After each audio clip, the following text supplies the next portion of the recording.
The model that consciousness revolves around our brain, it's not a proven model. Your consciousness is just riding around in the body with very limited connection to reality, because the body, its whole job is to filter out almost all of reality, because why would you pay attention to the spinning of the planets and gurgling of things? It's too much data. Consciousness survives bodily death. When a person's body dies, their consciousness simply transitions into a new form. It doesn't die. It's still accessible in the stream, and it could reconfigure into a new whirlpool, i.e. reincarnation wouldn't be paranormal. What evidence do you really have that consciousness isn't in your brain?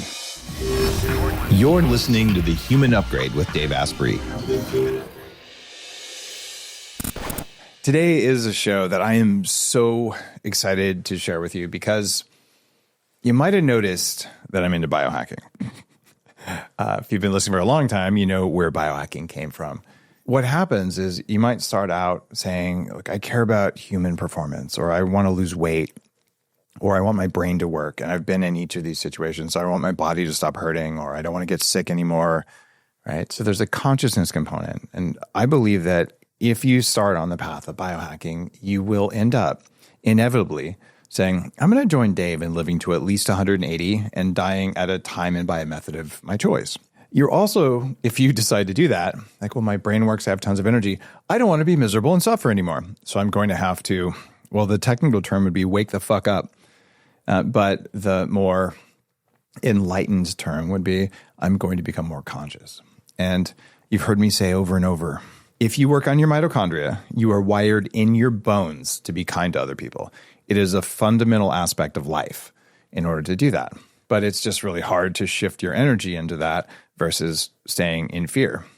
So that means we're ultimately studying consciousness. And this is why you'll see guys like Joe Dispenza on stage at my biohacking conference.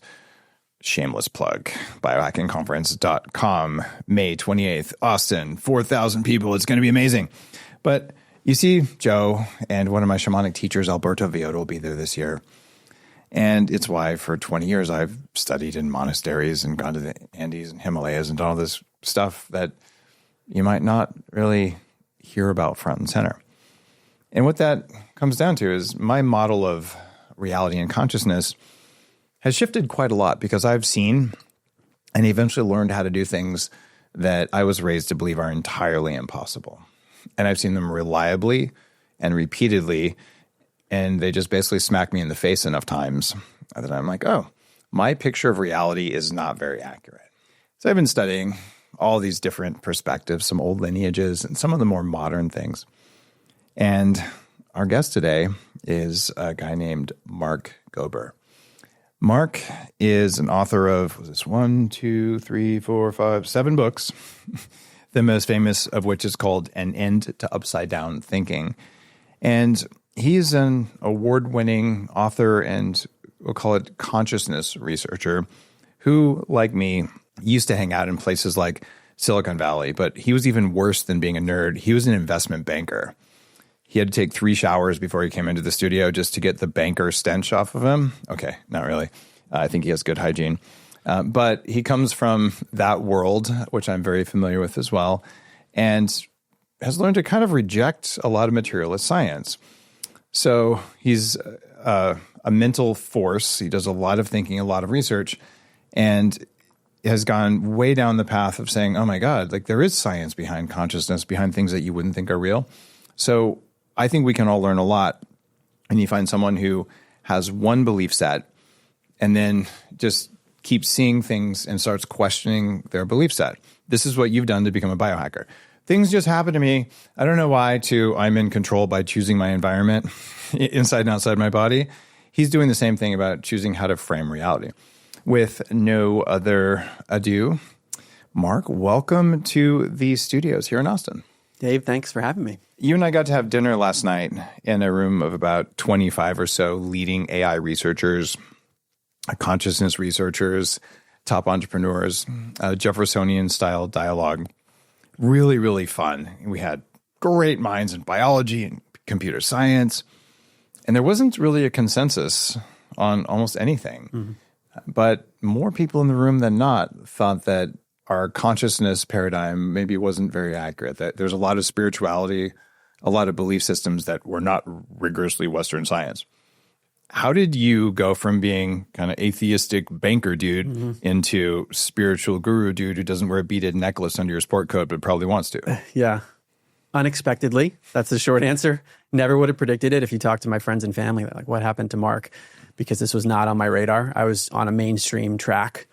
I was very interested in the normal things you're supposed to achieve in. So school, getting good grades. I was a competitive athlete. Went to Princeton. I was one of the captains of the tennis team there. Then, like many of my classmates, went into investment banking. I was there in 2008 during the financial crisis. That's when I graduated. And didn't really have a sense of meaning or purpose when I was doing this, other than this is what you're supposed to do. This is what's going to bring happiness or something.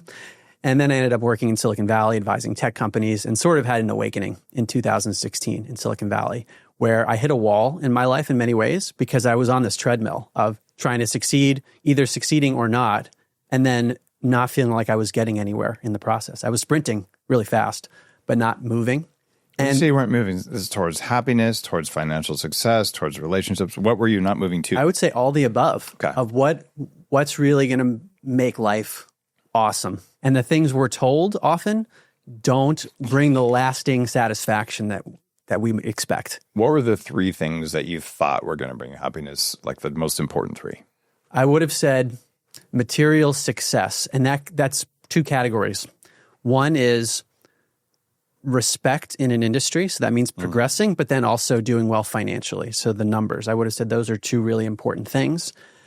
And beyond that, I'm actually not sure. Probably relationship, having the right marriage and the right kids and all that.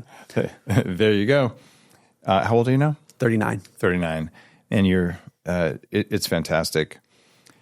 I was on a very similar thing. I'm like, okay, I have top career in Silicon Valley. And like, okay, if I just have enough money, then I'll be happy. And I make $6 million pre-Biden dollars when that was real money. And I just looked at a friend. I'm like, I'll be happy when I have 10. I literally said that. Like, what a douchebag. Right? And then like, oh, a relationship, I better get married. And that was not a way to be happy. And same thing. Oh, like, let's be an Entrepreneur Magazine when I'm 23. And none of those had anything to do with happiness. Why didn't they? To me, it's because there wasn't a deeper sense of purpose underlying it. And that's what my awakening in 2016 has led me toward, which is, who are we fundamentally and why are we here? And then having answers to those questions, moving forward from that point. And what I would have told you, Dave, if you asked me pre-2016, I would have said we live in a fundamentally random and meaningless universe. Yeah, I would have said that too. And meaningless, I would have said to you as, well, we can create meaning in our mind, but we're rationalizing the inevitability of we're going to die. And when our brain shuts off, that's the end of our consciousness. There was a Big Bang 13.8 billion years ago. It was all random interactions of molecules and atoms that led us here, and we just have to deal with it. Are you pissed off at yourself for believing that for so long? Yes and no. Yes, in that what I now know makes my old worldview look very foolish. But at the same time, I don't think I could have escaped it. Given where I was and the orientation I had, it would have been very difficult up until that point in 2016 for me really to have a shift. You say you had an awakening in 2016. What does it even mean? What happened? Yeah, because for many people, it can be different. Some people have a near-death experience or a psychedelic trip. For me, it was more of a feeling of being a zombie in life combined with learning about science that challenged my worldview. Starting with podcasts, because in 2016, podcasts became more popular. A friend of mine sent me a Tim Ferriss episode with Mark Andreessen. I was like, this is cool. You can listen to venture capitalists talk. And then some of my friends were putting butter in coffee, and they're like, listen to Dave Asprey. So I was listening to Dave Asprey. Sweet. And lots of alternative, more, kind of Joe Rogan, things like that. And then came across a show called Extreme Health Radio, and they were talking about people curing themselves of things using all kinds of alternative treatments, both mentally and physically, because I was interested in the mental too, of where can I find joy? That's where it's at. I mean, even if you have a tumor or something, at least if your brain works and you're happy, you'll probably heal the tumor. Exactly. So these were all foreign ideas, and it was just an outlet for me because I was so focused on my job and my client work in Silicon Valley to hear these other ideas. So I started doing sensory deprivation float tanks. Whoa, in 2016? Yes. And tell me about your first float ever. So if your audience is not familiar, they probably are, but if they're not, it is water with so much salt that you float on your back. You stay afloat, there's that much salt in it. It's not even that high. And where I went in San Francisco, it was a pod. So you could close the pod. I would like to do no lights, no sound. And it's like meditation on steroids. That's how I see it now. And I would come out of there very relaxed. I would do an hour. Actually, sometimes I would book back to back to back, where I'd do like 3 hours just to see what it was like. Because I didn't feel at the time I wasn't ready to do the psychedelic realm. I just wasn't as comfortable. But I heard, I think it was on Tim Ferriss' podcast, they're like, you don't have to do these substances. You can just meditate a lot. I'm like, all right, let me try that. So I definitely felt peaceful, but also emotions would start to come up, like memories that I hadn't thought about. I'm like, whoa, that memory had been suppressed and it actually had a big impact on my life. So I would have a lot of emotions. And in hindsight, probably those meditations or if you want to call them meditations in the tanks, they might have somehow steered me toward where I ended up in terms of learning about the science. I was on this path without knowing it. Float tanks they're so interesting. I tried one in 2014, kind of before it became a trend. It'd been on my list forever. I saw the movie Altered States years ago. You probably saw that. I just couldn't find one. So I'm in Las Vegas. And I Googled around. I was at a conference of some sort, so I found a place. It was the craziest thing ever. I call them, and they're like, yeah, come over. You don't have to take a taxi. We'll send our son over. And I'm waiting. The guy's like 45 minutes late to pick me up. And he pulls up in some beat-up old car. This is pretty much like Jesse from Breaking Bad in the early part. And he gets lost on the way to his own house. I'm like, oh my God, this guy is so loaded on meth. And I'm like, this is probably not a good idea. And I get to the place where the float tank is, and it's a homemade float tank with like plywood and plexiglass and stuff on it. And there's these two kind of tweaker parents. And they're selling $25 bottles of Epsom salt with a piece of lavender in them. And I'm like, this is the sketchiest thing I've ever done. I'll do it. So I lay down in the thing, and fortunately nobody killed me. It felt same thing. There's no sensory input, so I'm just alone with myself, right? And it was very similar to some of the psychedelic experiences I'd had. So there is value in that for sure. And I was seeing things too, colors, almost like kaleidoscopes in a way. Yeah. What do you think that is? Like, what are those? I don't know. So this is getting into where my work has headed, actually, about what the brain is and how its relationship to consciousness actually is in the world. And I think that when we meditate, perhaps, we're getting things from our brain out of the way that normally filter out a broader reality. So the float tank and meditation could be like miniature ways of doing that, whereas a psychedelic trip or a near-death experience, those might be more dramatic. So it's like maybe little bits getting into my awareness while my mind was calm. And I was not a person who could sit still or meditate, so that was a big deal for me to sit in those tanks. And really the first time I had to be with myself like that. I ended up getting one of the pods, probably similar to the one you had, for my first upgrade labs is in my barn in Canada. And I'm like, I know the magazines are going to come here. So I made a special room for it, and I had a big stencil made for it that said human cloning tank. Nice. It's so sci-fi. You open it up, and there's a guy dripping with water and coming out, and it freaked a few people out. But sort of like Minority Report, that movie where they come out. That's what it looks like. It really is. But you're just sitting in salt water. The place I went to in SF was really nice. It was like a spa in the marina. So that's how it should be. My experience was pre-commercialization of this, so I'm glad it's a little bit more normal. Did you ever find it just shredded your hair? Like the salt water just messed up. I didn't do mine nearly as much as I thought I would when I was at my house. Yeah, well, the shampoos and soaps that they gave were apparently designed to counteract that. Okay. So it was a great place. Sweet. Yeah. And I'm not suggesting, if you're listening to the show, that you shouldn't go try a float if you never have. I went to a place in Victoria with my son when he was 5, and he was kind of afraid, right?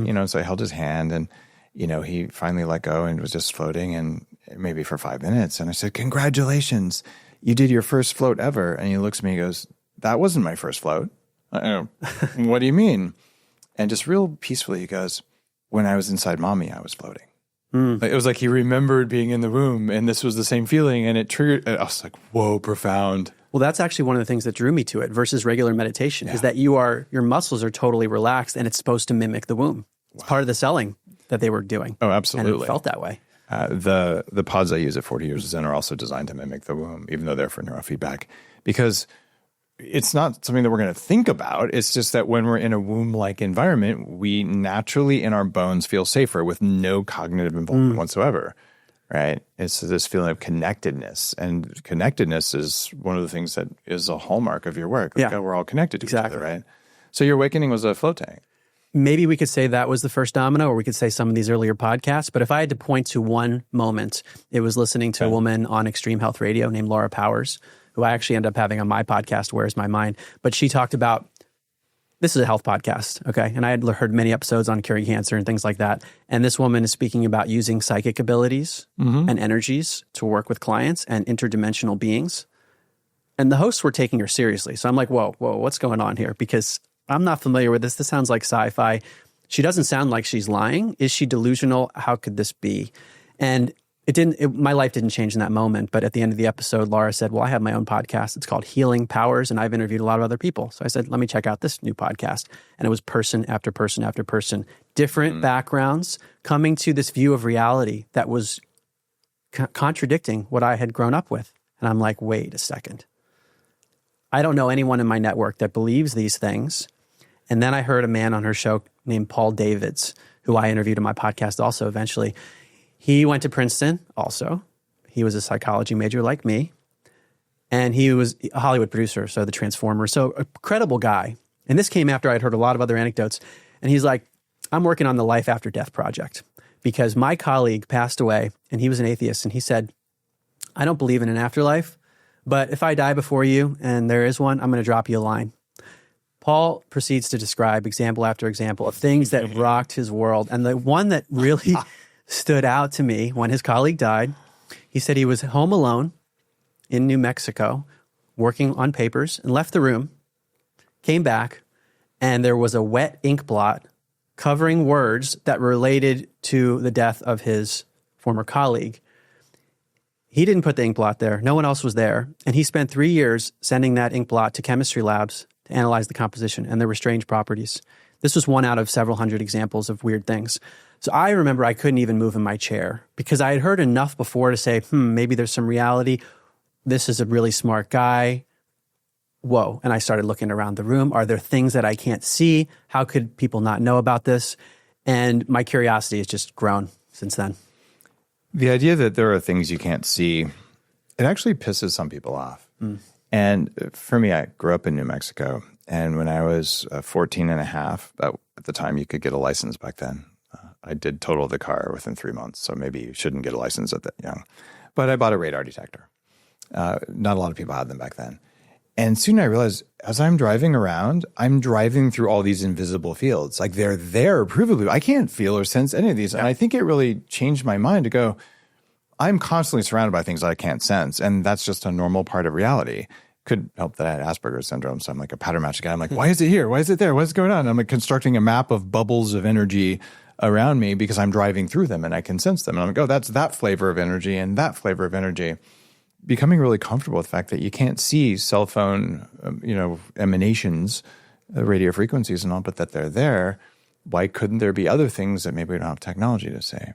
Yeah, exactly. So even by mainstream standards, scientists will tell you that we can only see a tiny fraction of the full electromagnetic spectrum. Okay. So those sorts of concepts I started to integrate, and I knew a little bit about quantum mechanics, with these spooky action at a distance where things are connected that are far away and they're moving at the same time. I'm simplifying this, but whoa, that violates the notion that the speed of light is the fastest you can travel if there's this instantaneous connection. So I started, kind of doing the math in my mind of, maybe the reason we have this 96% of the universe that's dark matter and dark energy that scientists don't understand, but they have to plug it in to rationalize the whole universe, maybe that's because they're missing something fundamental. So it started to make sense intellectually, but I still couldn't grasp that so many smart people I knew had no idea about this and even would reject it. God, I want to go in two directions. I have a story about death and a story about science. You want the death story? Sure. Because it's kind of, all right. My grandfather, PhD, physical chemist, spent his entire life in the nuclear industry, won awards for his work in it. Right before he died, he knew he was coming to the end. He called my dad and said, I've been an atheist my whole life, and now that I get really close to the end, I've really been thinking about it. And my dad's going, he's going to convert. Oh my God. And he goes, the more I think about it, the more I'm convinced it's all bullshit. Right. So he's like, I'm still an atheist. And he was trolling my dad. But then he said, I'm also a scientist. He said, I've never died before. No, I would argue that he probably has because I know about past lives and whatever. But he goes, I never died before. So it's really just an experiment. So after I cross over, if I can leave you a sign, I will. I mean, very much like your story. That's what made me think about this, right? You totally reminded me. And so about a week after he died, this huge billboard goes up in town. It said, "Where's Larry?" which was his name. There was no phone number, no QR code, no one knows what it was for. And the whole family's like, was that it? And we don't know. Mm-hmm. We'll never know, right? Yeah. It was super weird. And since then, like, I don't know, I've done shamanic training and all. I've invited the spirit of my ancestors to come and hang with me. Dude, I can tell when he's there, right? I'm not that good at talking with things like that. That's not my superpower. But when you work with people who are really adept at these sorts of things, I'm very skeptical about death really being that real. It's just a change of state. Are you there too? That's where I am. Yeah, okay. So it comes from the idea that our consciousness, which is the part of us that's experiencing right now, our subjective inner awareness, difficult thing to talk about because we can't point to it. So language is always going to have to approximate. But we all have consciousness right now. The idea here that flipped my world, which is why my first book's called An End to Upside Down Thinking. I used to think consciousness comes out of our brain through chemical and electrical activity because there's so much neuroscience showing affect this part of the brain, it affects your consciousness. Change this part of the brain that is responsible for vision, now your eyesight changes. Close correlations between brain activity, conscious experience. The problem is that correlation is not necessarily causation. If you see firefighters at the scene of the fire, I could say to you, Dave, hey, look, those firefighters, they caused the fire. Oh, yeah. You could even see beans in a place where people live unusually long periods of time and think it's caused by the beans. Just saying. We could say that because they're co-occurring. Yeah, but it's not the beans. We have to really think, well, what's the causal relationship? So I started looking at this other possibility because I heard so many anecdotes and then started to see peer-reviewed science from the University of Virginia's Division of Perceptual Studies, the Institute of Noetic Sciences, which I'm now on the board of. But this is 50 plus years of peer-reviewed research founded by Dr. Edgar Mitchell, an Apollo 14 astronaut. Princeton University had a lab, the PEAR Lab, for almost 30 years, run by the former Dean of Engineering studying these phenomena, the U.S. government doing psychic spying programs with declassified documents saying it's real. So all of these things made me say, first of all, I'd never heard of these things before. So if your audience is new to this, it's mind-blowing when you get into it. But secondly, maybe we have the relationship between the brain and consciousness wrong, and consciousness is somehow beyond the body and we're tapping into it. And if that's true to your question, maybe when our body dies and our brain shuts off, it's actually kind of a liberation of consciousness and it goes into some other form, but it doesn't actually die. You know, I'm sorry, but we're going to have to cancel you. I mean, there's this guy named Galileo, and he stood up and said, what if our model of reality isn't very accurate and the sun doesn't revolve around the earth and it's the other way around? And of course, how dare you? And now it's commonly accepted. The model that consciousness revolves around our brain, it's not a proven model. It's just a useful model, like Newtonian physics. It's useful. It's just wrong, right? Yeah, it's a good approximation. And there are these correlations, so neuroscience is great. But I find that many scientists, like I used to be, that mindset, they want to get rid of anything that could sound spiritual. So let's just stick in the materialist paradigm. It's all stuck in the brain versus this other possibility of what if the brain's like a filter? So like the near-death experience, one of my favorite quotes from my podcast series, I interviewed Dr. Bruce Grayson from the University of Virginia, medical doctor, very credible, smart guy who's been studying near-death experiences. So these are people, let's say they're in cardiac arrest, clinically dead. They have an elaborate experience. He said, Mark, we're left with this paradox that at a time when the brain isn't functioning, the mind is functioning better than ever. How does that work? Well, if our brain is maybe like a blindfold or getting in the way of our consciousness, it's filtering it in a particular way, like an antenna, then maybe when you get the brain fully out of the way, we can experience this broader reality. Maybe that's what psychedelics are doing. Maybe that's what certain meditation experiences are revealing. And so that changes, for me, I was so disoriented because I'm like, wait, maybe I'm not just a body. Maybe my identity is beyond my body and I'm tapping into something. Whoa. I've evolved, or whatever, that sounds super egotistical. We'll say I am at the current place and I view it as having evolved from where I was less conscious. I wear this fucking meat suit around all the time, despite all of its limitations and deficiencies, because it lets me eat steak, chocolate, have sex, dance, listen to music, experience connection, and evolve my consciousness pretty much through suffering some more. And I have no belief that I am my body whatsoever, right? And the convenient thing about that is you're not afraid of dying. Right. Right? And I'm not a fan of the, we're all living in a simulation video game thing, but if you choose to believe in reincarnation, whether you think it's likely or not, it's the only rational choice. Right? Because if you're wrong, you won't know it. You'll be dead. Yeah, and if you're right, you'll have less fear of death. And fear of death makes you not ask the girl out. It makes you not start the company. It makes you afraid to take risks that are worthy risks. And so I would rationally, as a computer science atheist guy, say, I'm going to choose to believe in reincarnation because it improves my quality of life. And as a guy who's done all the spiritual work, I believe in it because I kind of know how that stuff works. And so either way, that means that your consciousness is just riding around in the body with very limited connection to reality, because the body, its whole job is to filter out almost all of reality, because, why would you pay attention to the spinning of the planets and gurgling of things? Like it's too much data, and then we wouldn't be able to have this conversation. So, well, there was this part of me that thought like you did, but I would say, Mark, get real. What is science telling us? It's all random. Don't believe in it just to believe in it. I was like being really hard on myself. Isn't that saying, what is CNN telling us? I mean, do you know the history of medical journals? Going back to the Flexner report? No, going back to Robert Maxwell. Ghislaine Maxwell's father. You know about that? I didn't know this connection. So he started the publishing industry for medical journals. And his idea was basically wine and dine the most important innovators and professors and things like that, convince them that they needed to be giving him their most precious stuff to be put in journals so it could be judged as worthy for free, and then he would sell it back to the universities. This is what created so many of the problems in science, is that there's now an economic incentive. It dropped all those things. To this day, there's 4 big publications, and they all evolved from that one model, and his is the largest one. I forget the name of the company. But what? Like, there's a direct link to what's his name, Epstein. Wow. You can't even make this up. But that broke science, right? And so one of the reasons that you believe that and I believe that is because there was an organized system that suppresses science to make money. And that's gross. Yeah. And I've seen that up close and personal because I've gotten to know some of these scientists, and they'll tell me, we will submit a well-done study, controlled, double-blind, everything you need in normal science. And a journal will say, we're not publishing this because the implications violate effectively what our belief system is, meaning there's studies which show, statistically speaking, that psychic phenomena are real.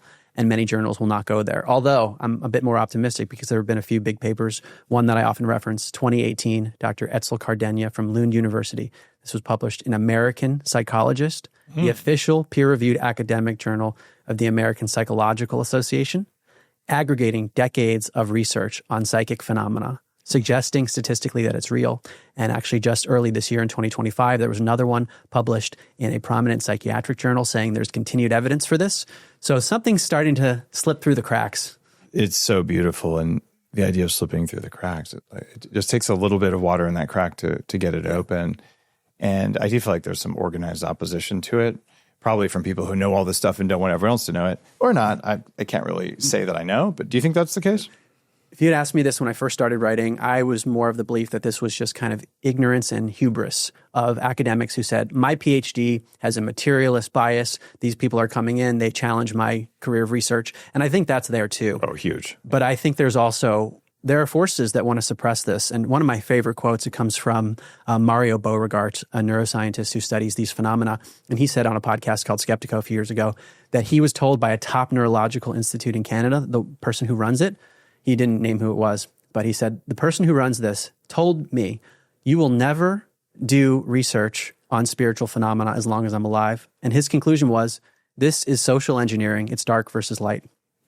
It's a very, very controversial perspective, sure. But quite often things that look like they're organized evil, they're emergent behavior of complex systems, which is what I studied, what I built a lot of my early career on. So if you want to make a flower, you can take 3 basic rules and repeat them an infinite number of times, and beautiful behaviors that look complex emerge, but they're not complex. They're just infinite. So some of what we perceive as evil conspiracies is that. But let's imagine that you were the first person on the planet to come up with AGI, this, all-knowing, all-seeing AI thing. Would you tell anyone? Be risky to do so. Not only would it be risky, you lose all the advantage. Yeah. So let everyone else work on their little fake AGIs while yours is in control. Yeah. So there is no chance that the first team or government or whatever that has AGI will ever tell anyone, because they would only lose advantage. It's the same thing with consciousness. So if you and your family or your lineage, if you've realized, oh my gosh, consciousness is non-local and we can do things with it, let's not tell anyone. Mm-hmm. Right? And the whole system of all these shamanic lineages and Tibetan Buddhism versus Chinese Buddhism versus different shamanic practices, they all have their secrets. And this is like filing patents for inventions, but since they didn't have patents on this, this has been our family for 20 generations. You can only get access to the inner sanctum after you've gone through level after level. This is actually how they set up lineages. And there's a bookshelf at the back of the monastery that's locked. And until you're at a level, you can't do that because you'll go crazy if you read that stuff. So why would you tell anyone else about what you can do? You would use it to your advantage and you would only keep it in the clan. Problem is, we need all the operating system manuals for the human body right now, for all the things we're capable of. And so with AI, even just with search engines, so much of the hidden riches of the world's ancient knowledge, they're becoming available despite the efforts of things like the Catholic Church to burn them all and put them in an archive that I'm not allowed to read. And Pope, if you're listening, with all due respect, could you please open that up? The world needs it right now, and we'll still like you. Right? But that's what happens. Mm-hmm. Is there disagreement here? Poke holes in that. I should preface this by saying, first of all, I feel like I'm in a position everywhere where I just don't know. I'm asking questions. Come on, man. Take a risk here. Yeah. Choose danger. Take a position. I dare you. My position is, I think it's probably a combination of all the above. That there are people that want to hide things. There are people that have ego, and probably other things in between. But the information we're talking about today is incredibly empowering to the individual. It suggests that we all have these abilities innately and can do things, whereas I think the system inherently makes us feel disempowered. So there would be an incentive for us to feel disempowered by those who want power. There you go. And the combination of all those is good. Yeah. All right. What evidence do you really have that consciousness isn't in your brain? Just break it down. Sure. I like to break it down into two categories. One is basically psychic phenomena, non-local consciousness, meaning consciousness not stuck in your brain. It's somewhere beyond space and time. Category one. Category two is potentially that consciousness survives bodily death. And the approach I took, because I was still working in my job when I wrote this first book and ended upside down thinking, if I'm going to talk about this publicly, I was worried. I was kind of scared. I need to make it as scientific as possible, and I need to de-risk this. So my approach was, if there's one phenomenon that is real in these categories, not necessarily all, just one. That's all it takes, right? All you need is one. Then our current paradigm, that consciousness is just stuck in our skull, cannot accommodate that. Whereas the new paradigm, where consciousness is maybe the basis of all reality, like Dr. Bernardo Kastrup says, we're whirlpools in a stream of consciousness. God, I love that. One of the first meditations I ever learned was you're in a river. Wow. You just blew my mind. Okay. So there's the individual Dave, the individual Mark. Mm-hmm. We feel like individuals, but we're actually part of the same stream. That really resonated with me. But it also made very possible things like psychic abilities. Some of the water from my whirlpool getting into yours, that's like a telepathic ability by analogy. Some of my consciousness getting into yours. That's not an anomaly anymore. That's actually not paranormal. Paranormal is paranormal if we assume normal is materialism, that consciousness is stuck in our skull. Also, if let's say one whirlpool delocalizes, the water flows back into the rest of the stream. By analogy, that's like when a person's body dies, their consciousness simply transitions into a new form. It doesn't die. It's still accessible in the stream, and it could reconfigure into a new whirlpool, i.e. reincarnation wouldn't be paranormal. And if they're a politician, it reincarnates into the whirlpool in a toilet? Is that... I haven't put that part into it yet. But okay, I'm pretty sure. By the way, 7th grade sense of humor is very enlightened. Yeah. Keep going. Yeah. At least I'm laughing at myself. Sorry, keep going. And I also think actually the stream is multidimensional. So it's probably way beyond comprehension. This is just an analogy, so maybe we do have toilet bowl whirlpools too in there. But basically this gave me a framework to say, maybe there's an alternative paradigm. It might not be exactly like whirlpools in a stream, but that at least makes these things possible that would have been impossible. So again, all you need is one. And this first book, An End to Upside Down Thinking, and then the podcast series that followed it, Where's My Mind, goes through all this evidence. The first place I would start is, to me, very difficult to refute. It is remote viewing. This is the ability to perceive something with the mind that's far away in space and time, like psychic spying. U.S. government, declassified program. Oh, yeah. I interviewed Russell Targ, who was one of the leaders of the program in the 70s, laser physicist. The people involved in this program, by the way. They're not dumb. They're not dumb. And to them, there's no question about whether it's real. It's more of how can we use this and how could it be possible? Can you do it? I have actually not tried to harness it. Why, with all the research and all these books, have you not tried something as simple as remote viewing? Come on, dude. I do meditate. So I maybe in my own way do it, but I haven't felt the calling really to try to harness it that much. Just not interesting. What have you tried? Interested. Like, what psychic powers have you studied and tried to do? I would just say I try to get into a calm state and tap into feelings. And sometimes that will manifest as like knowing something with a degree of, but I haven't been trained in it. Like you can go to the Monroe Institute. I haven't done that. I mean, there's tons of different places and techniques. You know, there's IAC. A lot of people who do the neuro stuff that I work with will have experiences like that. And some of the ancient teachings, like the yogic things, have instructions in them. Yeah. You just said, I meditate, I relax, and I tune into my feelings. Yeah. Is it like a yoga nidra, like doing a body scan? Like are you just laying there? What does that look like? Well, I've tried different modalities. Okay. So I've worked with like Kriya Yoga, for example, different breathing techniques and ways of controlling the mind. Okay. Also, I've done silent meditation retreats. Vipassana kind of thing? Not Vipassana. I did one with Adyashanti and also his wife Mukti, two of them. So they're like non-denominational, but with a Zen Buddhist bent to it. Okay. But being in that silence, I feel like things just happen. Even if you don't know the specific techniques, you just start tuning in and flowing. And the other part of it for me is the more I've learned, the more that I feel like the universe is ultimately benevolent at the highest level. And we see this in near-death experiences. People talk about this love they feel. I think there's a reality to that they can't even describe with words. Yeah, but the oneness kind of thing. The oneness. They're like, yeah, it's there, it's benevolent. But I do know our world, and it's not all benevolent, and there are dark forces. So if and when I dive into that stuff, I'd want to do it very carefully because we're sending the mind to different places. And in the psychedelic realm and in other shamanic realms, people encounter beings. So you can get absolutely taken over and trashed if you don't know what you're doing in the shamanic stuff. Yeah. So my fourth book, An End to Upside Down Contact, it's about contact with non-human intelligence, not just UFOs, but what happens in a trip. But you haven't done it. No. So I did an interview, this must be like 8 years ago, with a guy, I call him Dr. Nicotine. In 1986, he writes the first paper showing that pharmaceutical nicotine reverses Alzheimer's, and has just done publishing on nicotine as a beneficial compound without smoking ever since. At the end of the show, I'm like, so what do you do? Like a patch, a lozenge? He's like, oh, I've never tried it. And I'm like, what? My mind is blown. Like, how can you be a scientist and not do the thing you're studying? So, like, you haven't done psychedelics. Have you done like holotropic breath work? I've done holotropic breath work. Okay. Yeah. I've done breathing. Did you trip balls from that? Like, I mean, past lives and leave your body and all that kind of stuff?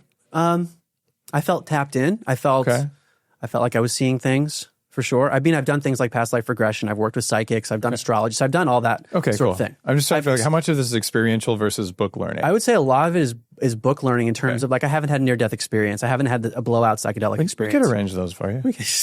Like I've done cacao, which is not really, and I did one substance that was like a heart-opening substance, but nothing, you know. Sorry. Yeah. That went right over your head. Yeah. Hershey's is not cacao, guys. No. We're talking like what do you call it? Like ceremonial grade cacao, which is taps you into other things. How about something like hape? No. So hape, normally in the rainforest, they blow tobacco smoke up your nose. It's pretty freaking horrible, to be honest. I have a liquid one with a little oxytocin in it that has all the purified stuff. So it's a nasal spray, and most people have a beautiful journey for 10 minutes and feel freaking amazing. And then 1 out of 100 who's got an unusual constitution may feel nauseous. Interesting, yeah. I just haven't. It's oftentimes paired with something like Aya or even mushrooms. Okay. You're doing a lot of book learning, and you've kind of scraped the surface of the experiential stuff. My path has been different, where I did do the book learning stuff. I read DMT, the Spirit Molecule. It turns out I'm really good friends with one of the subjects of that experiment at UNM. He's like 70 now. And, he's 20 years old. They gave him IV DMT, and he he's a very unusual and fantastic human being. Glenn, talking about you. So I read the book and I went down to Peru and found a shaman before they really did this for white people. I'm like, I'm just going to give it a try. And I've gone to Mount Kailash and done all this crazy stuff, some of which I talk about. I wrote the book on fasting in a cave for 4 days. And so I'm like, the cultural anthropologist is like, I'll just go live with the tribe and see what it's like to eat grubs. And, right? Awesome. Well, I mean, it could be awesome. It could also be dangerous because there's been times when I've gotten in places that it probably shouldn't be. And I've been blessed by having some very powerful teachers and gurus who will find me and be like, yeah, you done fucked that one up, Dave. Like, let's get you out of that. So having some support's there. Yeah. But here's why I'm encouraging you to go deeper on this stuff. If I was using interdimensional beings right now to control what you're doing, would you know it? I wouldn't know for sure. I might feel something, but I wouldn't identify it.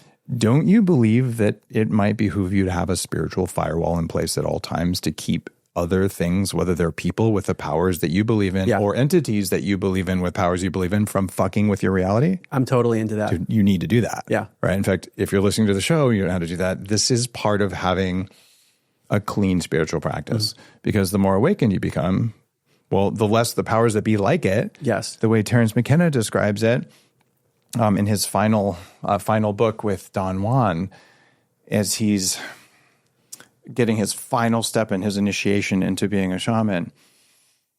He says, I'm going to show you reality. This is a shaman that may or may not exist. And they're walking down a road at night. And he says, I'm going to show you. And he looks and there's these dark beings that are feeding off of negative energy in people, like big parasites all over. And he describes like the most horrifying, like disturbing, disgusting thing. He's like, this is reality. Like they're causing suffering because they feed on it. I'm not saying this is true or not. I'm just saying this is, in a major book in the field. I interviewed his brother after he passed. At the end of that story, he flings himself off a cliff in the middle of the night and wakes up like 600 miles away in his bed the next morning. Like, I located. I don't know what's going on. But so if there are those things out there and you're starting to delve into these realms, like I'm a computer security guy. I'm a computer hacker. The reason it's called biohacking, hackers protect themselves. Hackers know how to take over other systems. And since you've proven with the work that you have, at least I would call it proof, that others can affect your consciousness, that means you must have awareness of when others are doing that. Otherwise, you're a puppet. Yeah. No, it's a great point. And it's something I've worked on, perhaps not in the ways you've described, working with people who have been in those realms. And they talk about energy practices and protecting your field. So I've done it in that sense. And do you know how to protect your field? There are energy exercises that I do. Okay, good. So you have some protections. So in my consciousness, but I haven't experienced those beings firsthand, which I now think are real beings that, like when people do DMT and they encounter entities, I think that's real. And this notion of parasitic entities, to me, that's totally real. Oh, yeah. I personally just haven't felt comfortable yet going into those realms. I need to have the right person there who could guide properly. Amen. And that's super important. Terribly important. But I don't feel qualified right now to go there. There's some wisdom in that for sure.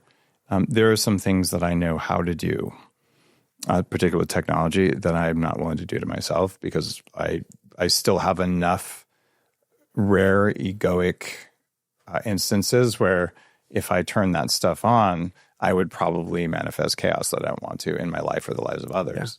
Yeah. Right. And that's just like maybe some point. And it's a tough thing because people are listening. I mean, some of them are going to say, I'm just going to go do Aya. I'm giving a talk at South by actually tomorrow about altered states. And like ayahuasca is the very last psychedelic I think people should try after they've done all the other ones in a certain order because there's great spiritual risk. And, who you do it with really matters. So I worry about people doing, ayahuasca with untrained people or even just acid at a party. If you don't have the right set and setting, I think it can have some spiritual risks. Join me on Saturday, April 12th in 2025 here in Austin, Texas, for a day of biohacking and consciousness. It's not just me teaching you about consciousness and high performance. David Bayer runs a Changed Mind podcast with more than 1 million listeners. He helps high achievers overcome resistance. Holistic Hilda. She's an experiential anthropologist. She looks at ancestral health practices that can restore your energy and your life force. Samantha Skelly, best-selling author and speaker and founder of Pause Breathwork. This is trauma-informed breathwork and facilitator training. Best-selling author Peaceful Barb. She's a meditation teacher who's helped millions cultivate mindfulness and inner peace with her Peaceful Mind, Peaceful Life program. And of course, Victor Chan, who's a scholar, an author, and best known for his work with the Dalai Lama and has co-authored books with him. Go to daveasprey.com to get your ticket now.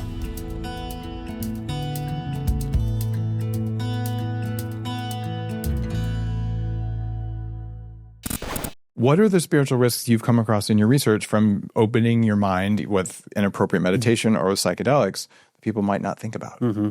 Well, these practices can open one up to unseen realms. Mm-hmm. And those, whether we call them parasitic entities or trickster beings, like shape-shifting, which sounds like science fiction and is in mythology. Those are real. John Mack, who was the head of psychiatry at Harvard, Pulitzer Prize winner. I wrote about him in my book on Contact. He studied the phenomenon known as alien abduction, which I know sounds insane, but as a psychiatrist, he was studying people that claimed this happened. Dude, my mom's from Roswell. I got you.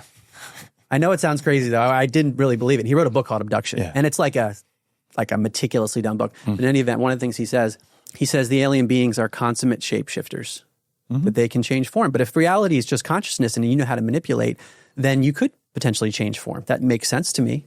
And people who can see you do it. They can see you do it, but not everyone can see. So the question is, maybe you enter a realm and you encounter a being that appears to you as benevolent.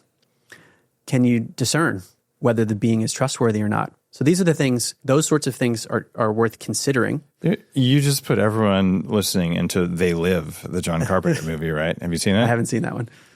Okay. Is that with the sunglasses? You put the glasses Yes, I've on, seen everything that. says obey and all that. It's super dark, but it's one of my favorite movies. It's I think there's a lot of wisdom in that. your lens on reality might matter. Right. Yeah. Right. And so another reason I haven't gone down this more psychonautic path, I'll say, is that when I talk to people who have been in these realms, and when I talk to a lot of them and there's like an overlap in the Venn diagram, then I get really interested. They talk so much about how much your inner state matters. And when you get into a very harmonious state where you're emanating from the heart space, and you've talked about this, like the toroidal field that comes out and the energy we emanate, that can actually be protective. So managing our thoughts and our subconscious beliefs, that can be protective on its own, combined with the knowledge that there are forces that could come after you. That can be very powerful. I did so much neurofeedback before I did any meaningful psychedelics that I have never had what people call a bad trip. I can feel when, that could go dark, but there's just an inner control system of self-regulation that has served me really well. And yet, even if there is a bad trip, I've gotten to some places where I probably shouldn't be. And I think it's absolutely necessary that when people are experimenting with those things, that you have the people you can call who are true masters. Yeah. And they exist, and most of them are not that easy to find, right? And there are some that are well known, but they can pull entities off of you. They can reset blown out circuits and things like that. And what do you mean blown out circuits? Like, I had a really profound experience at a Joe Dispenza event. Joe's speaking about his science for the second year at the biohacking conference here in Austin in May, and has become a friend. And this was one of the more profound spiritual experiences I've had.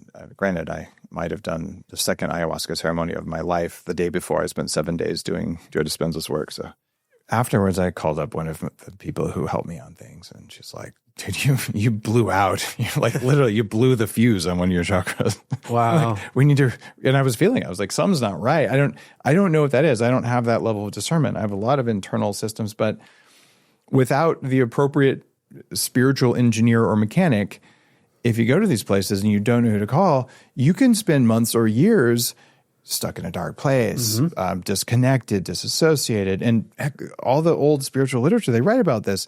Like, the fast path of enlightenment is fraught with going crazy. If you don't go crazy, you might be enlightened in one lifetime. Right. So how many people go crazy when they start learning what you're teaching? Some people do. Yeah. Because it's so disorienting, or they encounter something that, I can't even describe because it hasn't been my experience. And you need to call on people that are very aware. So another thing I've done is worked with many energy healers who I trust, and they will pull off energy entities or balance the energies, whether it's Reiki or other practices. that I found to be super important. But I don't want to discount the entire field of psychedelics. I hope I don't come across that way, because I think for many people it's been incredibly impactful. And there's definitely a place for it in the right set and setting with the right mindset. And sometimes it's the only way to break through. So I'm not saying I'm against it. Neither am I if I'm sounding that way. It's just they're a tool, and like the breath work, energy work. In fact, heavily meditated. My next book is pretty much all of the ways to enter altered states without or with psychedelics. It doesn't really matter what state do you want and why do you want it, and how do you get there fastest. That's what I care about. Yeah. And the reason these altered states matter is they let you see reality much more like, it's not a hard, cold universe. It's a manifestation of consciousness, which I love it that you've written 7 books and you're going deep on that. Yeah. I mean, even the mild experience I've had with cacao and the heart-opening substance, there were, I wasn't going in the other realms, but those things can help kickstart.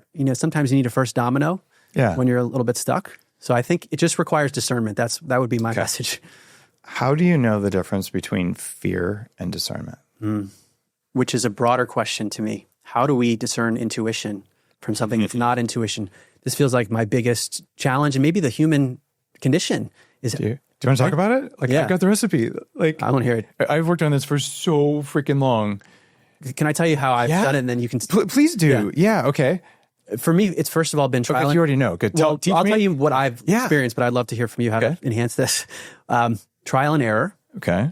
Where I will feel something, and then I go down the path that I thought I felt and realize, that was some part of my ego entering. Mm-hmm. Versus now I've failed so many times or gone on the wrong path. I would never say it's a wrong path because I learned. Yeah, there you go. But on a path that caused more suffering, let's say, than I needed. And now I feel something that I can't describe to you, of just an inner knowing of like, I felt that before and I know what happens. That's a definite yes. I need to go there. So that's what it is for me. I think you already got it, dude. Okay. So I've had a couple guests on who talk about teaching intuition, and it's one of the things that I teach when people are doing neurofeedback. And you've done enough meditation and all. When people meditate enough, your ability to sense reality increases. And I don't mean just like, I can see aliens or whatever. I mean that if you have an untrained mind, if there's a brief flickering of the lights, you won't see it. And if you have a trained mind, you're like, oh yeah, there was some lights were on. They went off for a tiny fraction of a second, came back on, and I noticed that. Right, so it's the noticing there. Yes. So a trained mind can sense narrower slices of time. And when something happens in the world around you, or at least that you perceive in the world around you, given that it all may be inside you, so confusing. Mm-hmm. The very first and very brief message you get, that's intuition. And it will be very soon after, followed by a very large emotional reaction to that, followed by a thought.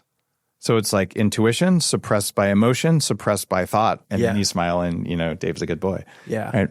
So it's the timing of the intuition and the ability to catch that first thing. And you said it perfectly. Like, it's so cool. You're like, I don't really know. I'm like, dude, you totally know. Yeah. When you learn how to focus on that narrow first signal, you already know all kinds of stuff that you don't know, as long as you get the emotion and the ego out of the way, right? Yeah. So what is your biggest example of just knowing something that was impactful without having to think about it? I think my books are the clearest examples where something comes in, and every time for me, it's been a real test in my authenticity, because increasingly I'm writing about topics that could alienate members of my audience who say, I used to like Mark, but no, he's kind of gone off the reservation. And a part of me has to consider that, and then the fear comes in. But I feel that initial spark that you're describing, that I can't draw it out for you, but I feel it subjectively that says this is a yes. And you can't not do this. And if you don't do it, actually, it's going to be super painful. And that's one of the biggest things I've noticed on my journey, where I used to push through inauthenticity. Oh, yeah. So many people do, because you're supposed to, right? You're supposed to. And now I have to be my authentic self. And if I don't, I'm going to get sick. It will manifest physically in illness. Wow. It sounds like you're doing it right. Have you read Rick Rubin's latest book? No. You might enjoy it. I was so honored to get to know him and have him on the show a couple of times, and to go to Shangri-La Studios and like, is this even happening? He's one of the more enlightened people I've met, actually. I would say he's a living incarnation of a muse. Okay. One of the Greek muses who just calls out art.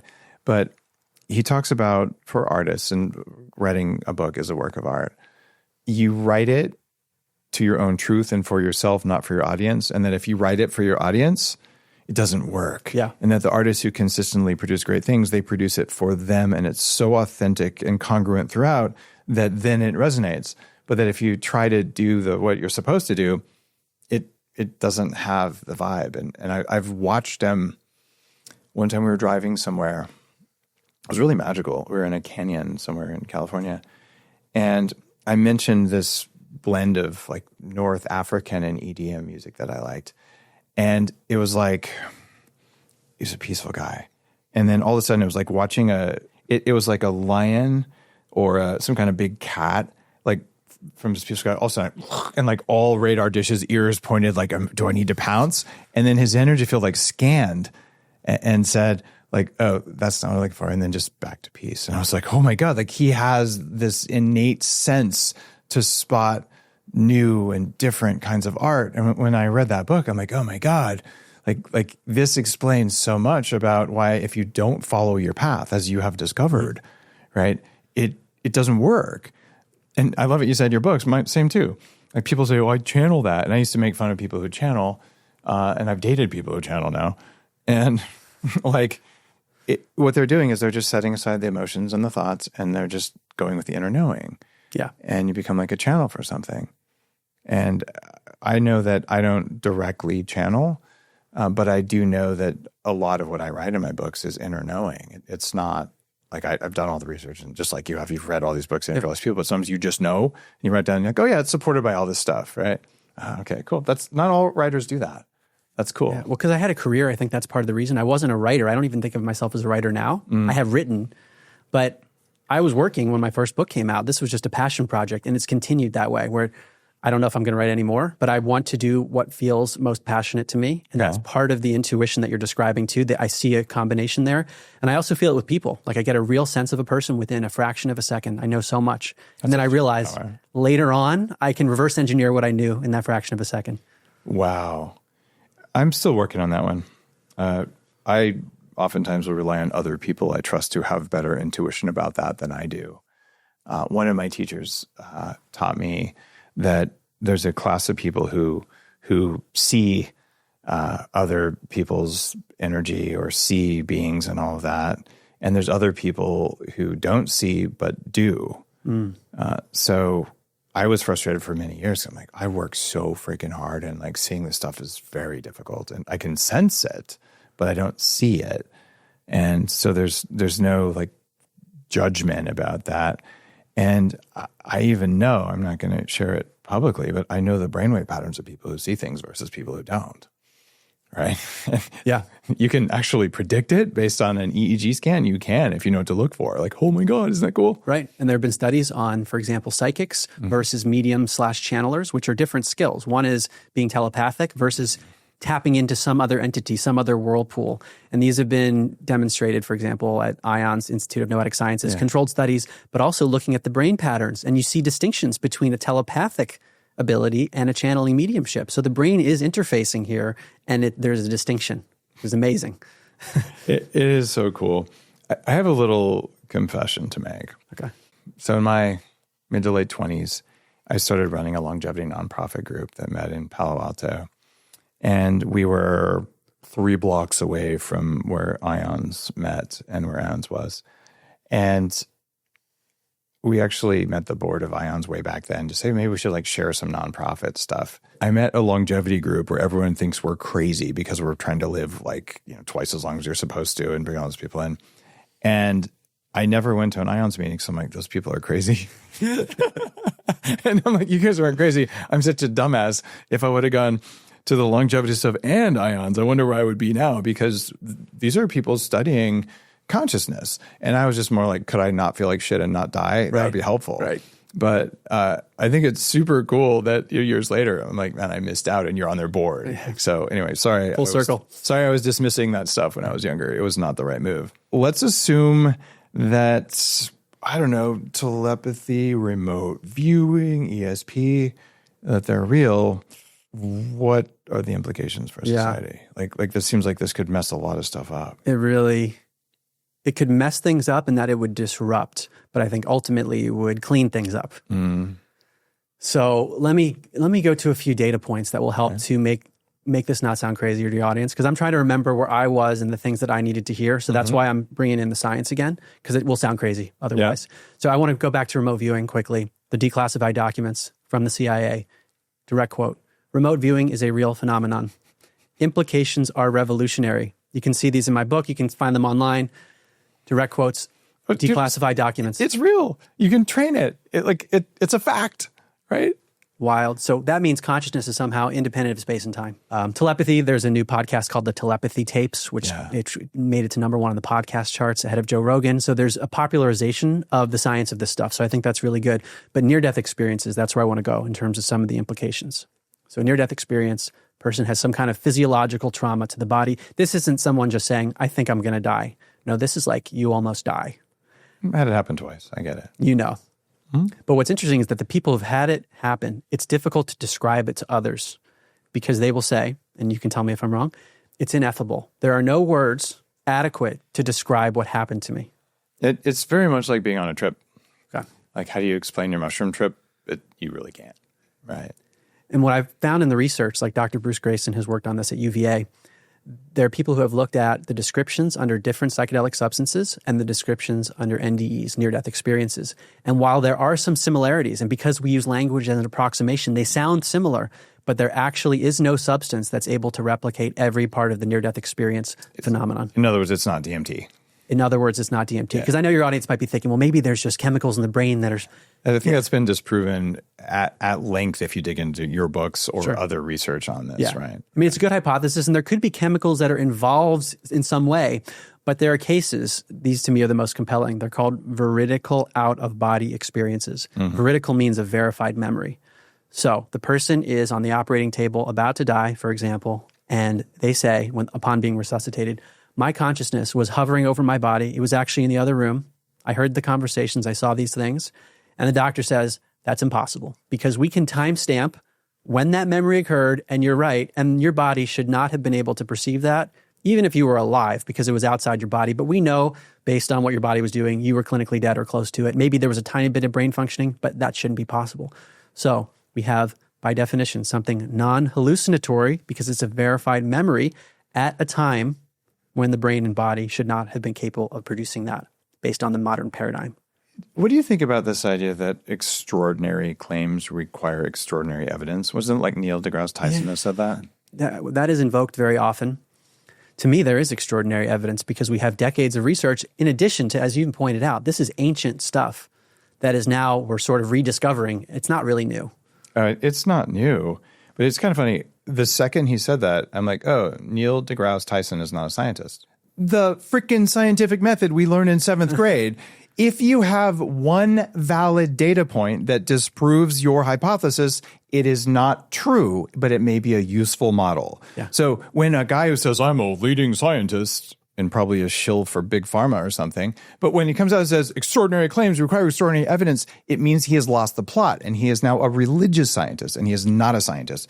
Because all I need is one provable thing that shatters what I believed to go, God, what I believed was really helpful. But it's not real. Yeah. And now it's the outliers. That's where all of my attention has gone. Like, I don't care if I'm the only person to live at least 180. I think I'd consider myself kind of a failure. I haven't shared very well, but I want to be the outlier. Yeah. And if I'm not, I want to find the outlier and do what that person did, right? And so it feels like that's part of our suppressive belief system that you need extraordinary evidence. No, like you said, give me one example. In my life, I have dozens of examples that there's no possible way that this is just random to the point that I don't question it anymore. But it took me a lot of kind of inner soul searching to get there. And it sounds like you've done the same thing. I've taken a very similar approach. The anomalies are the things to focus on. And it's only anomaly. Anomaly means something that doesn't match the pattern, basically, doesn't fit the model. Mm-hmm. Well, instead of calling it an anomaly, maybe our model's wrong. Like you said, if there's a law that says all swans are white and we find a single black swan after finding millions of white swans, the law said all swans are white. Yes. And it's not all. Science tends to say, oh, we're going to brush that aside. Not a big deal. Yeah, therefore it's not a swan. It's not a sword. Yeah. Like, what planet are you guys on? But they'll say, our model's so predictive. Look at how it does this and that. I'm interested in what's a comprehensive model to explain reality, which means everything needs to be explained. Yes. So these veridical out-of-body experiences, in addition to many miraculous things, there's a book called The Self Does Not Die, which has documented over 100 of these cases, which is really hard to do because usually the person's about to die and you're not thinking about like writing this up. Right. But when you can document and timestamp the memory and what the body was doing and those sorts of things, it reveals that perhaps these near-death experiences, back to your initial question about meaning, they might be telling us something about the nature of reality. When your brain's out of the way, people come back with these incredible stories and we could say, oh, that's just your brain hallucinating. No, maybe there's more to the story. And what do people come back saying? And I should caveat this, if we're talking about black swans, there's a fraction of near-death experiences that are described as hellish. And they're not well understood, and many people are not comfortable speaking about them, but that does happen. The vast majority of the ones that are spoken about are positive. And people will say, I was immersed in unconditional love. I cannot describe to you what it was like, but it was amazing. One man I interviewed, Dr. Alan Huguenot, he had a near-death experience decades ago. He's a scientist himself. He said, I was being held by this being who I've known for a long time. And I felt like I was a baby being held in arms, and I didn't want to go back. And he said, I don't mean to sound suicidal, but I can't wait to go back to that place I was in. So we're hearing story after story like this. And in fact, roughly 20 to 30% of near-death experiences involve a life review. It was very common in the teachings I've followed. Ancient teachings talk about this, like sort of judging yourself. Although when I interviewed Daniel Brinkley, who's had 4 of these near-death experiences with a life review, he said, it's really not judgment, Mark. It's you're observing yourself. It's you reviewing your life, not some guy with a hammer, right? You're feeling it. And what he told me, and others have reported too, is that you become the person that you affected in the life review. You see it through their eyes. So what Daniel Brinkley told me, and he had a difficult time talking about it still, decades later, he was in combat in Vietnam, and he killed people in combat. He became the people that he killed in the near-death experience. He felt that pain, and he also felt the pain of the children that would no longer have a father. He felt the indirect effects of his actions. So it could be that big, or you could have someone say, I felt what it was like to not be nice to the cashier in line, and how it messed up the cashier's mood, and then every other person in the line was not treated as well. So the little things sometimes are the big things. So we're getting to your question about implications. And for me, this notion of a golden rule, it's a big deal. It might not just be a fairy tale. And religions all over the world and spiritual traditions, they say it in a different way. Dr. Bruce Grayson from UVA, having studied many of these people who have come back, he says that it's actually beyond morality. It's natural law. Because if we are interconnected in some way, and when you remove the filter, one whirlpool can feel what it's like to be another whirlpool, and then, whoa, what happens to people after a near-death experience? They feel that. They try to explain it to people, but people don't get it. And they say, I'm quitting my job. I need to get a divorce. In Daniel Brinkley's case, he became a hospice volunteer. Hospice volunteers are some of the most interesting and enlightened people you'll ever meet because they've become not just comfortable with death, but they've learned how to be loving in the presence of something that's terrifying. And that's what Daniel re-experienced in his later life reviews, which he didn't know he'd have. He got to feel what it was like to be the dying person being comforted by him. Powerful, right? So that has made me recontextualize every interaction. It's made me recontextualize fear. So when I'm thinking about a book topic that's coming in strong and I'm getting that intuitive hit that I felt before, and then I'm like, can I talk about this publicly? Are people going to think I'm nuts? Then I think about the broader implications on a metaphysical level, and I say, no, this is about more than just my limited perspective, and I have to do it. Plus, if people don't think you're nuts, you're probably not very interesting. Yeah. I mean, but the fear goes away. The fear is lessened by that higher context, is what I mean. It does lessen the fear. And I've just gotten to the point that every time you think hateful thoughts towards another, well, it harms me to do that, but it also harms the other person. And these things don't stop. They propagate like electromagnetic waves propagate to the edges of the universe every time your heart beats. They just get weaker and weaker. Fortunately, we're wired to be kind to each other if you're not sitting in all the egoic things and all that. So a lot of my practice, like if anything triggers me, like, ooh, I should probably work on that because I'm triggered. That means now I'm, hating on something or being reactive to something in a negative way that directly affects reality in a way I didn't understand when I was younger. So like getting mad at politics, I just like curiosity. I'm like, wow, like what both sides are doing. Like that's really interesting. Yeah. But what I found in that process is there's a tendency for me to like want to judge myself. Oh, why do I still have this negative emotion? Right. And then I pull back and say, no, actually that was an emotion that needs to be expressed. Let it be expressed, and then just sit back and don't act on it and be crazy. And so I think that's easy to say, but in the moment to actually be a third person and say, Mark, what's going on there? Just let it go. Ooh. If you're feeling the emotion, if you don't express it, if we're all connected and our conscious controls things, feeling the negative emotion towards another is harmful even if you don't express it. Right. So how do you turn off the feeling of negative emotions? I love the advice of Dr. David Hawkins, who is a psychiatrist. I love him. Okay. And then turned spiritual teacher. So he's got both sides. He's probably my biggest spiritual teacher. I never met him, but he wrote a book called Letting Go, which I would recommend to your audience. Oh man, I don't think I would have made it through my divorce without that. Yeah. Incredible. Letting Go, The Pathway of Surrender. Highly recommend also. His view was that when you're feeling an emotion, you're actually not feeling enough of it.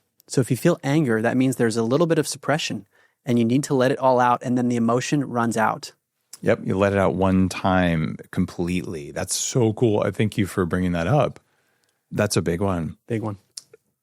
Is it possible that if this negative emotion is, anguish, fine, but if it's like, I hate that guy, those are the things you don't want to let him out because you don't want them to happen. Right. So if you're feeling that, you got to work through and figure out what is the root of that. And it's not what you think it is. Yeah. That's what I'm attempting to write about in my next book is like, what is the process so that you don't hate on other people automatically? And God, I think I had maybe extra work to do on that from given how I came into the world and all. Yeah, maybe not directing it towards someone. So what Hawkins would say is there's something about the feeling itself, which is not actually descriptive, that's underlying maybe the hatred toward that person. You go to that feeling, so you're not directing it, and you let that feeling go. He says you just focus on the feeling, don't focus on the external circumstances, and that's where you sit, and you feel it fully.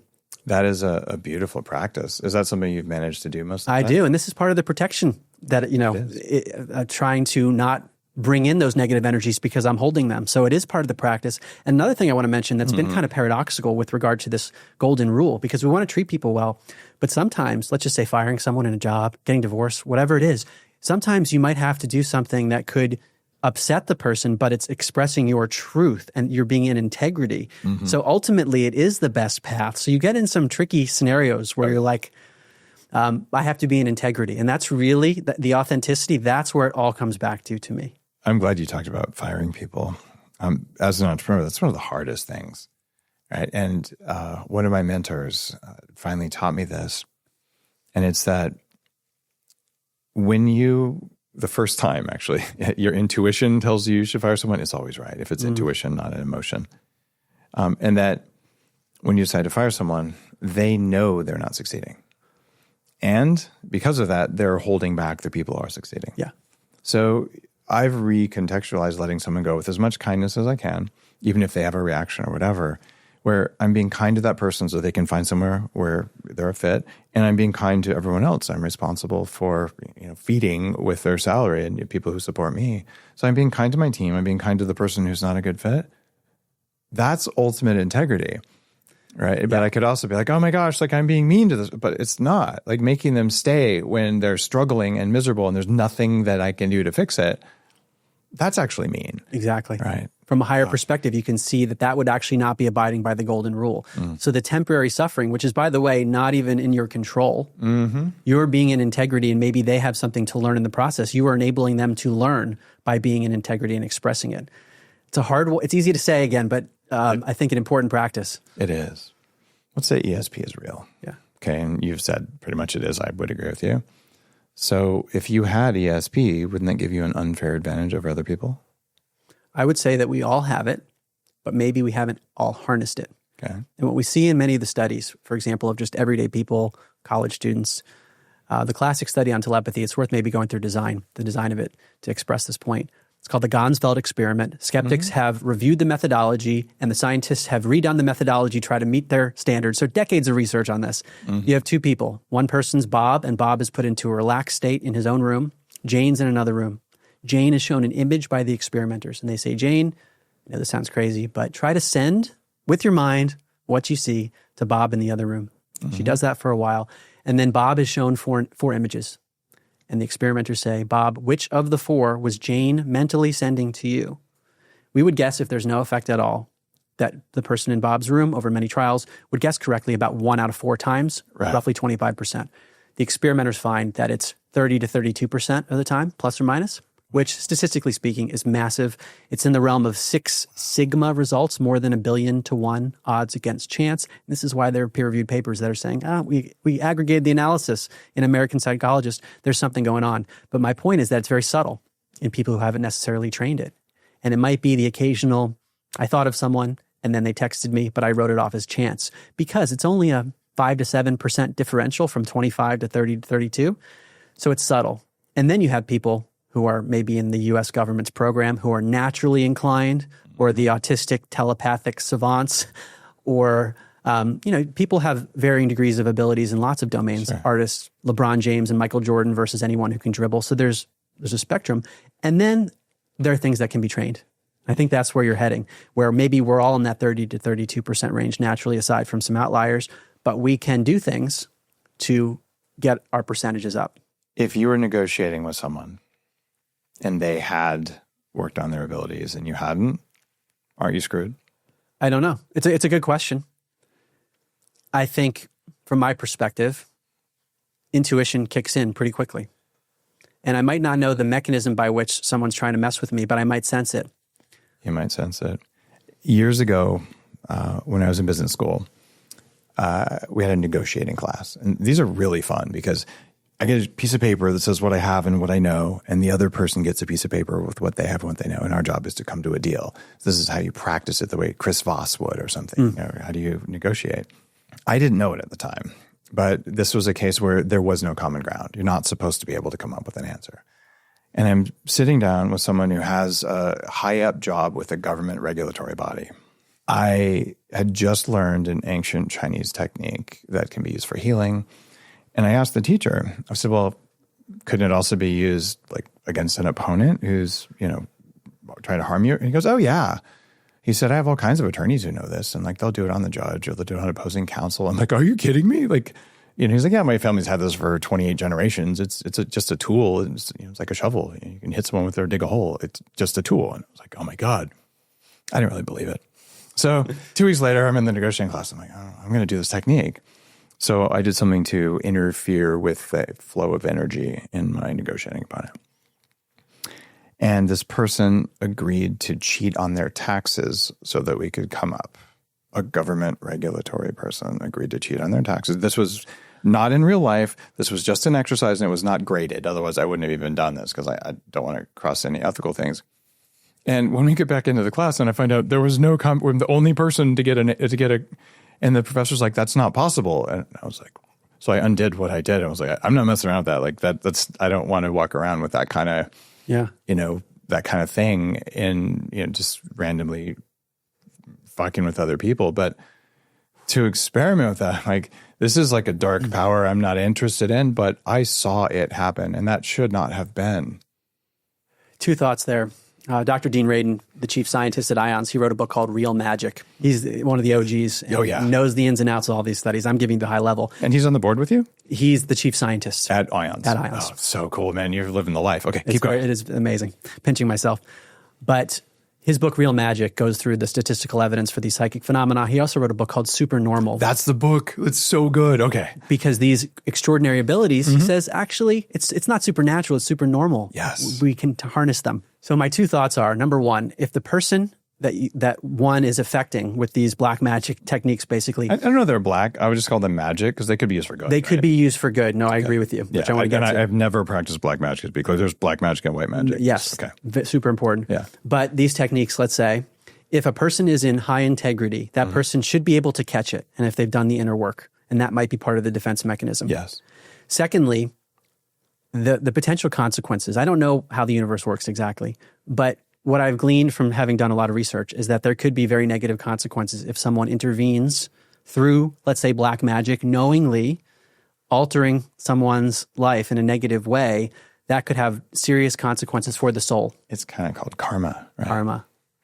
Whereas white magic, which I'm not as familiar with how that works, but it's trying to manipulate reality in a positive way. And then the word manipulate, we'd have to define how is it actually being done.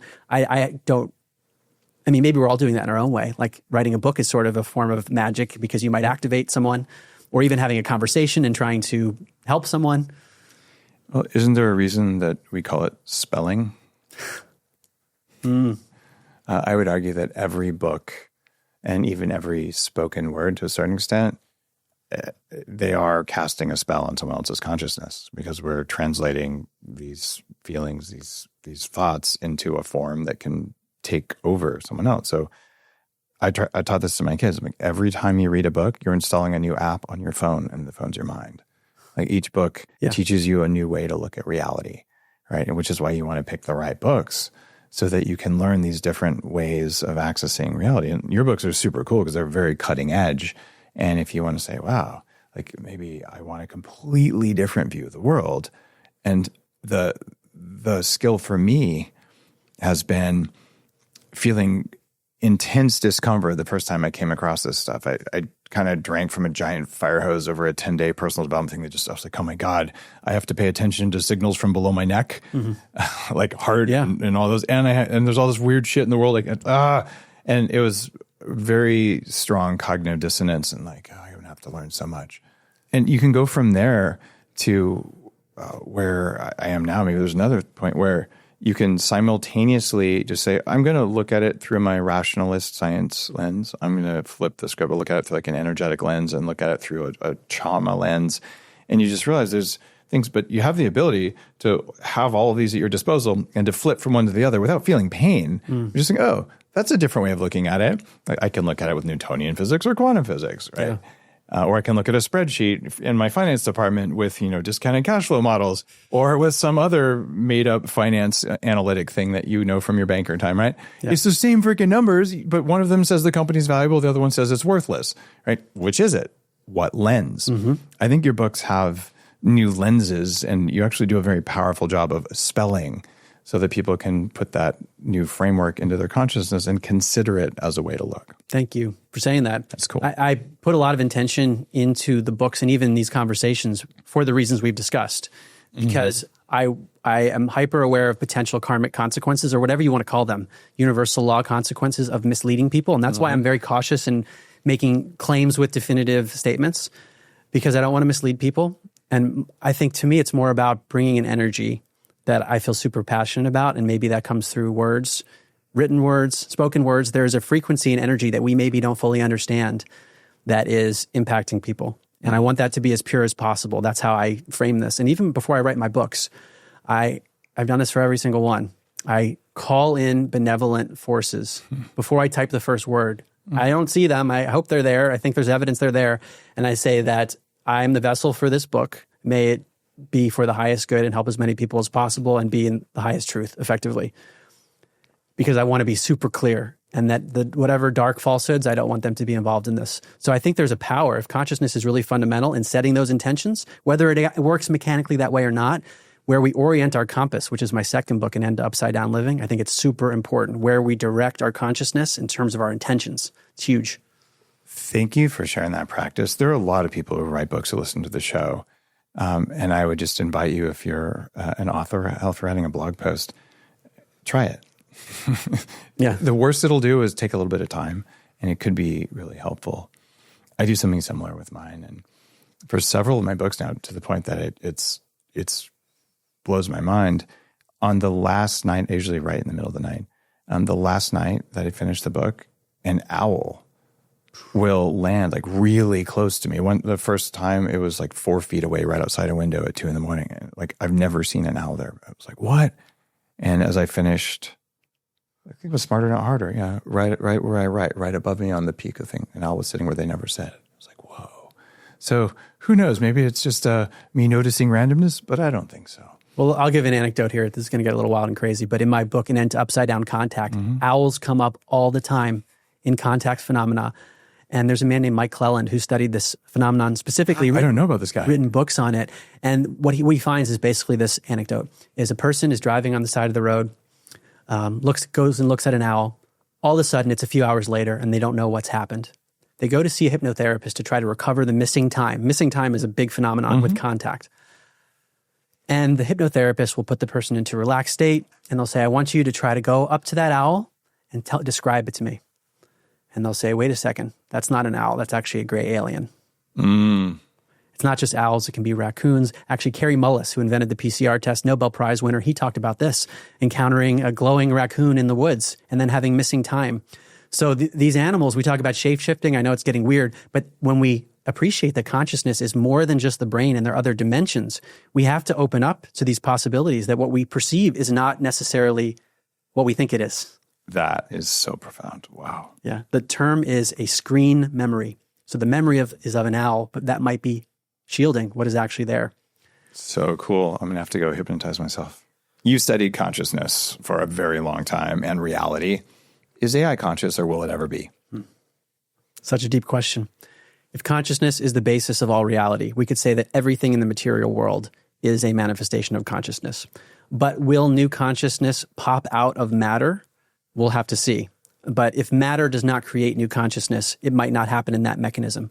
But could there be a way by which a machine AI integrates biological material into itself and then creates a hybrid? Or could we manifest something with our mind and alter reality in a certain way?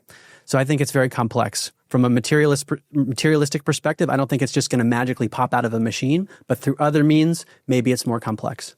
When I asked you that question, your first response, your pupils like contracted, and you actually had about a 2-second fear response. What was that? The fear response was there was a lot to say, and I wanted to say it in a short amount of time. Very cool. And also not mislead the audience. Number one, congratulations on noticing that it happened. Most people don't notice that. Number two, knowing where it came from. That's a high level power. All right. That's awesome. And that you noticed it. I appreciate that. Thank you. What is one thing that a person can do right now to increase their level of consciousness, maybe to move closer to these powers?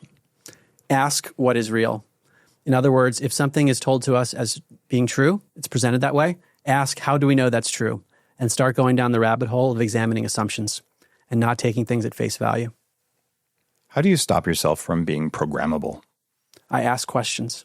So by asking whether or not something that's presented to me is the full truth, that allows me not to necessarily believe it immediately. Maybe eventually I will, but the process of asking questions, David Hawkins, again, he talked about radical humility. And he also said, all knowledge is provisional, meaning we know something at this moment, but new information could come in. So I think that intellectual humility is really critical to not be programmed. Oh, that's beautiful.